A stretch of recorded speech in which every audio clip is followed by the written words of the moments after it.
হাদিসের মধ্যে আসছে আব্দুল্লাহ বিন মুবারক মসজিদ নববী থেকে মদিনার মধ্যে 10 দিন পর্যন্ত টাকার বস্তা নিয়ে মদিনার মধ্যে ঘুরতেছে একটা লোকের সাথে দেখা হয় না, যাকাতের টাকা নিয়ে বস্তা নিয়ে ঘুরতেছে।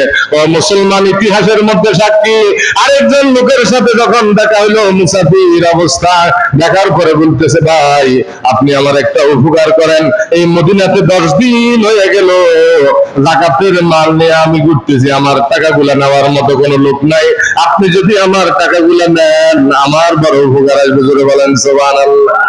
ওই বান্দা বলতেছে আল্লাহর বান্দা আপনি এটা কি বলতেছেন, 10 দিন পর্যন্ত আমি টাকার বস্তা নিয়ে মদিনাতে ঘুরতেছি, যাকাত নেওয়ার মতো একটা লোক পাইতেছি না। দুজনের একই অবস্থা, টাকার বস্তা নিয়ে কি করতেছে, ঘুরতেছে। এটা হাদিসের কথা, দেখবেন টাকার বস্তা নিয়ে ঘুরতেছে, ঘুরার কারণে দুজনের লোকে মিলেছে, টাকা নেওয়ার মতো কোনো লোক নাই। কিন্তু আমাদের দেশের ভিতরে যাকাতের মাল নেন না লোকের অভাব নাই। কি বলেন, নেওয়ার মতো লোকের অসহায় গরিব মিসকিন লোক আছে কিনা নাই? এগুলো আপনি খুঁজে খুঁজে কোরআন থেকে আপনাকে তালাশ করে নিতে হবে। কন্যা সুবহানাল্লাহ। আর সাকিবের যদি আপনি অন্যের সুখের ব্যবস্থা করেন, আল্লাহ আপনার সুখের ব্যবস্থা করে দিবে। কন্যা সুবহান, একবারে সোজা আওয়াজ বলেন, আপনি যদি অন্যের সুখের ব্যবস্থা করেন, আপনার সুখের ব্যবস্থা আল্লাহ করে দিবে। আর আপনি অন্যের ক্ষতি করার জন্য যদি চেষ্টা করেন, আপনার ক্ষতি করার জন্য আল্লাহ বসে দিচ্ছে, আপনার ক্ষতি করা শুরু করে দিব।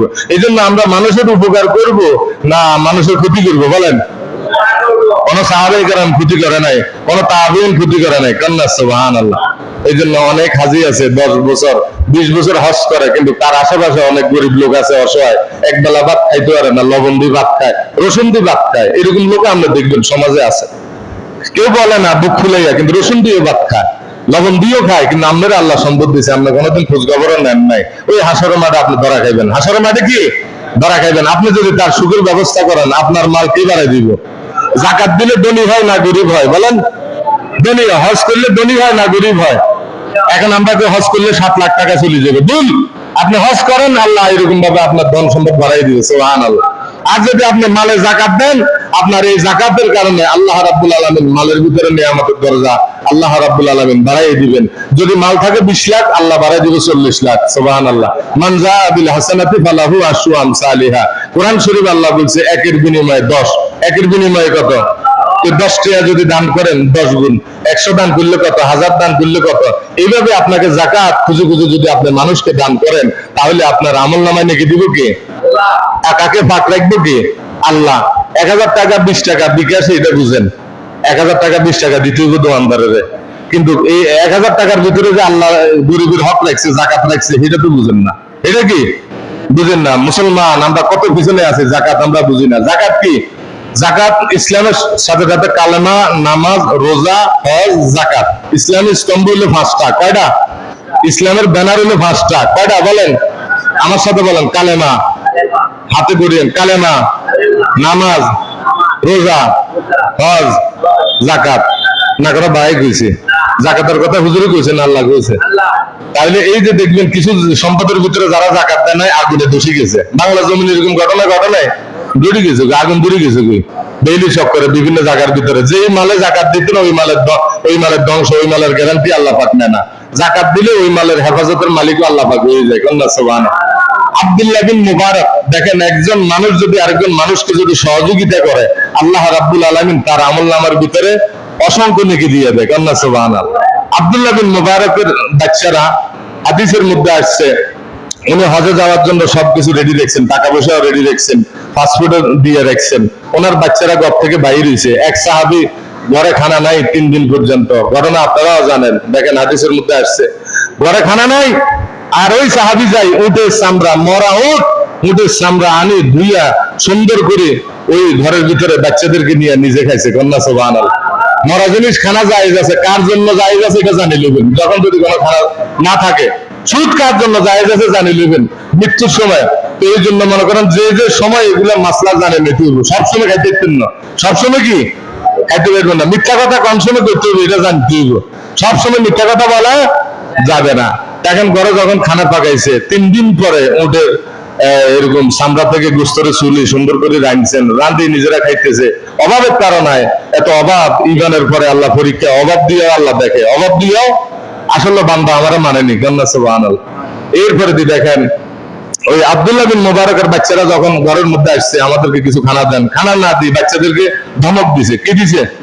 ধমক দেওয়ার পরে এই বাচ্চাগুলো মনে করেন ঘরের মধ্যে কাঁদতে কাঁদতে যখন চলে গেলেন, যাওয়ার পরে আব্দুল্লাহ বিন মুবারক হজে যাওয়ার জন্য তৈরি হয়ে গেছে। জোরে বলেন সুবহানাল্লাহ।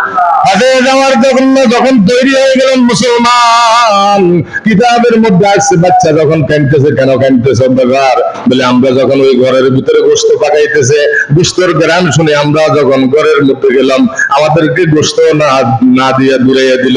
আব্দুল্লাহ বিন মুবারক সাথে সাথে ঘরের মধ্যে গেলেন, যাওয়ার ঘরে সালাম দিলেন, আসসালাম, জোরে কর না আসসালাম।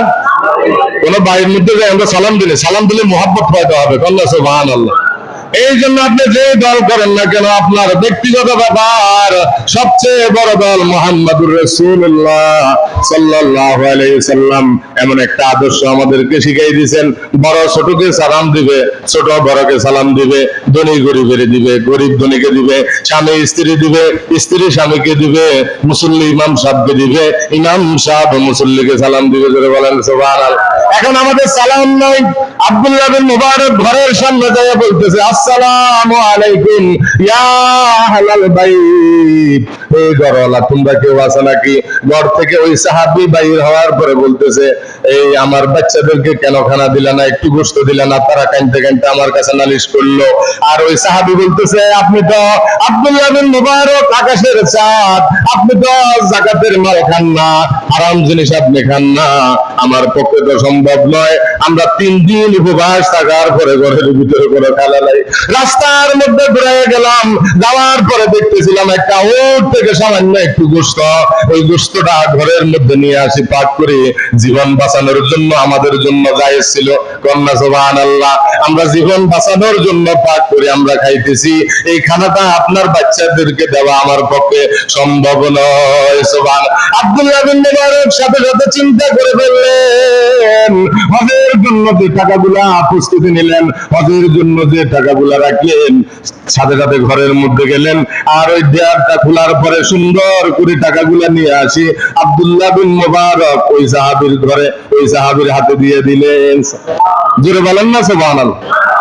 হজে যায় নাই, হজে কি হজের টাকা ওই লোকের কি করছে দিয়ে। এই ওয়াজটা আমরা চিন্তা করেন, খালি হজে যাইলে হবে না, 5 বার 6 বার 7 বার আপনি মক্কা মদিনা ঘুরাইতেছেন, কিন্তু আপনার আশেপাশে এমনও গরিব আছে যে গরিবের আপনি একটু খোঁজ খবর নেন না। আপনি বাইতুল্লাহ যদি 1000 বার কাঁদেন, কিন্তু আশেপাশে যারা আছে তাদেরকে সহযোগিতা করা দরকার আছে কিনা নাই? তার ভিতরে আত্মীয় স্বজন আছে, এমন আত্মীয় স্বজন আছে গরিব নিকট আত্মীয়, হাদিসের মধ্যে আসছে আগে নিকট আত্মীয়দেরকে দিলে সওয়াব বেশি। কন্যা সুবহানাল্লাহ। কিন্তু কেমন মানুষ আমরা পাই, আত্মীয়তার লোকের যদি টাকা দিয়ে কোনো লাভ হবে না, দূরের লোকের তো আরে কোন আছেন আপনি হাদিস, আপনি দূরের লোকের দান করলে সব বেশি হবে না, নিকট আত্মীয় লোকের দান করলে বেশি হবে? নিজের ফুফু, চাচি, দাদি, নানি, খালা, এভাবে আপনার আত্মীয় স্বজন অনেকগুলো দুঃসম্পর্ক, এগুলো হলো নিকট আত্মীয়। এগুলো কি? এদেরকে যদি দেন আপনি সওয়াব বেশি হবেন।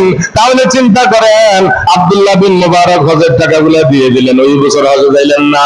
হজের পরে যখন ওই সাহাবীরা যখন হজ করে আসলো, আব্দুল্লাহ বিন মুবারকের বন্ধু হজ করে আসলো, আসার পরে বলতেছে, আব্দুল্লাহ বিন মুবারক আপনাকে তো আমরা মিনার মধ্যে দেখলাম, মুজদালিফার মধ্যে দেখলাম, খানায়ে কাবার মধ্যে দেখলাম, সাফায়ে মারওয়ার মধ্যে দেখলাম, আপনি তো হজে গেলেন। উনি বলেন, আমি হজে যাই নাই। কন্যা সুবহানাল্লাহ। আমি হজে যাই নাই। আল্লাহ রাব্বুল আলামিন আব্দুল্লাহ বিন মুবারকের স্যাক্রিফাইস করার কারণে, বান্দাকে সহযোগিতা করার কারণে আমার আল্লাহ রাব্বুল আলামিন আব্দুল্লাহ বিন মুবারকের চেহারা আকৃতি করে একজন ফেরেশতাকে আল্লাহ রাব্বুল আলামিন হজের মধ্যে পাঠাইলেন, আর হজকে সম্বোধন করে দিয়ে দিলেন। ওই হজের ভিতরে যত লোক আছে, আমার আল্লাহ রাব্বুল আলামিন সকলের হজকে আল্লাহ কবুল করে নিয়েছে। এই জন্য মুসলমান টাকা পয়সা আল্লাহ দিছে, এগুলাকে আপনি যদি সঠিকভাবে ব্যয় করেন, আল্লাহর দ্বীনের কাজে যদি ব্যয় করেন, অসহায় গরিব মিসকিনদেরকে যদি আপনি সহযোগিতা করেন, আমল নামার মধ্যে নেকি দিব কে? আর যদি আপনি 100 কোটি টাকার মালিক হয়ে যদি যান, মানুষের থেকে যদি শোষণ করেন, আপনি একদিন থাকবেন না, সম্পদ আপনার একদিন থাকবেন না। মৌতের পরে আপনার কবরের ভিতরে আযাব শুরু হয়ে যাবে। মৌতের পরে কি হবে? তাহলে ভালোবাসা, আন্তরিকতা